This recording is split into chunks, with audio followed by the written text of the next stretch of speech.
নমস্কার, নতুন ভিডিওতে আপনাদের সকলকে স্বাগত। তা মেগাস্টার শাকিব খান কিন্তু এক প্রকার চাপ বাড়াচ্ছে সকলের ক্ষেত্রে। কেননা ডে বাই ডে তিনি নিজেকে যেভাবে ভাঙছেন, গড়ছেন, নতুনভাবে নিজের রূপটা তুলে ধরছেন, সেটা এক কথায় জাস্ট তাক লাগিয়ে দেওয়ার মতো। দেখুন, রাজকুমার থেকে যে ব্যাপারটা শুরু হয়েছিল, তারপরে তো এখন তুফানের ক্রেজ চলবে এবং এই তুফানের ক্রেজ কিন্তু বহু সময় ধরে চলবে। এটা একদম লিখে দিলাম। কেননা তুফান নিয়ে যে এক্সাইটমেন্ট, যে ক্রেজ, যে উত্তেজনা, গতকাল একটা সংবাদ মাধ্যমে শুনছিলাম তুফান তার প্রথম দিনে কিন্তু একটা হিউজ লেভেলের কালেকশন করেছে। তার সাথে সাথেই দরদের টিজারটাও কালকে এসে গেছে। এইবার এই দরদের টিজারের ক্ষেত্রে অনেকের কাছে এই কাজটা মোটামুটি লাগতে পারে, অনেকের কাছে এই টিজারটা খুব ভালো লাগতে পারে। এই বিষয়ে বলার ক্ষেত্রে না একটু চাপ হয়ে যায়। এবার সত্যি সত্যি কি এই টিজারটা কি একদম পাতি হয়েছে বা একদম কি ফেলে দেওয়ার মতো? আমি বলবো যে এই টিজারের ক্ষেত্রে বিচার করাটা কিন্তু খুব ডিফিকাল্ট। কেন বলছি? এবার যেহেতু দেখবেন তুফান নিয়ে যে একটা ক্রেজ চলছে, এটা কিন্তু আমাদের মাথার মধ্যে কিন্তু এখনো আবদ্ধ রয়েছে। যে সেই তুফানের লুকসটা বা সেই তুফানের টিজারটা বা সেই ট্রেলারটা কিন্তু এখনো কিন্তু কোথাও না কোথাও আমাদের মস্তিষ্কে ঘোরাফেরা করছে। আর সিনেমাটা যারা দেখে এসেছে তারা তো এখনো ভুলতে পারছে না। আমার কমেন্ট বক্সে এসে যারা তুফান সিনেমাটা দেখেছেন তারা ভূয়সী প্রশংসা করে যাচ্ছেন। এইবার টিজারে দেখুন যেভাবে এই ক্যারেক্টারটা দেখানো হচ্ছে শাকিব খানের, যে দুলু মিয়া ক্যারেক্টারটা। দেখবেন প্রথম ৫-৬ সেকেন্ড যেভাবে সে আসছে, সে একটা ফাঙ্কি ড্রেস পরে, তারপরে মাথায় একটা টুপি পরে সে যে আসছে, যে দুলু মিয়া হাসতে, হাসতে আসে, মিষ্টি খাওয়াচ্ছে। তারপরেই আমরা শাকিব খানের পুরো চেঞ্জ দেখতে পেয়ে যাই। কি চেঞ্জ দেখতে পেয়ে যাচ্ছি? যে সে খুনোখুনি করছে, সে মারছে।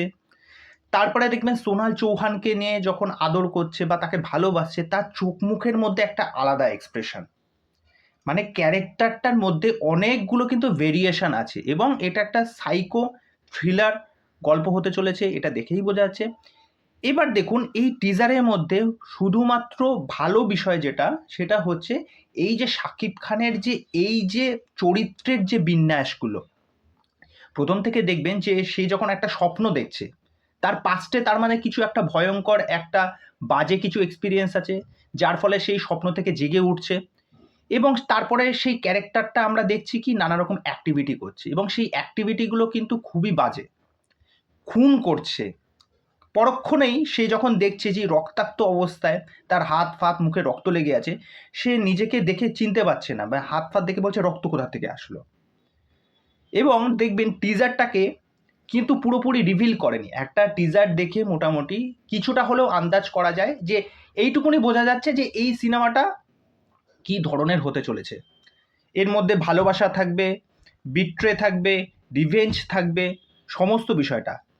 আর এখানে শাকিব খানকে অনন্য মামুন তার এই যে চরিত্রের যে ক্যাটাগরিটা ভাগ করেছেন, এই যে যেভাবে আমরা শাকিব খানকে দেখতে পাচ্ছি, তার ক্যারেক্টারটা কিন্তু বেশ প্রমিসিং লেগেছে।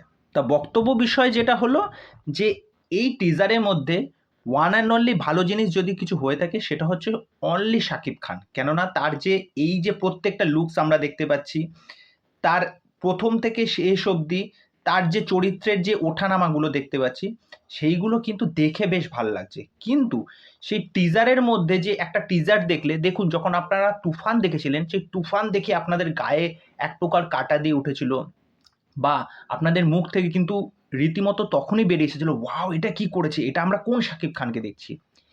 এই ব্যাপারটা কিন্তু সেখানে এই ভিডিওতে কিন্তু প্রোভাইড করছে না। এটা আমার পার্সোনাল মনে হয়। এই যে বললাম যে অনেকের কাছে এটা খুব ভালো লাগতে পারে, আবার অনেকের কাছে এটা মোটামুটি লাগতে পারে।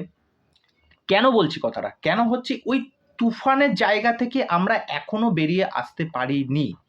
এটাও শোনা যাচ্ছিল যে তুফান সিনেমা হলে যারা দেখতে গেছেন, ওই তুফানের ইন্টারভেল পোর্শন যখন আসছে, ওই ইন্টারভেলে নাকি শোনা যাচ্ছিল যে এই দরদের টিজারটা দেওয়া হয়েছিল বা সিনেমার শেষে দরদের টিজারটা দেখানো হচ্ছিল, এই সমস্ত বিষয়পত্র।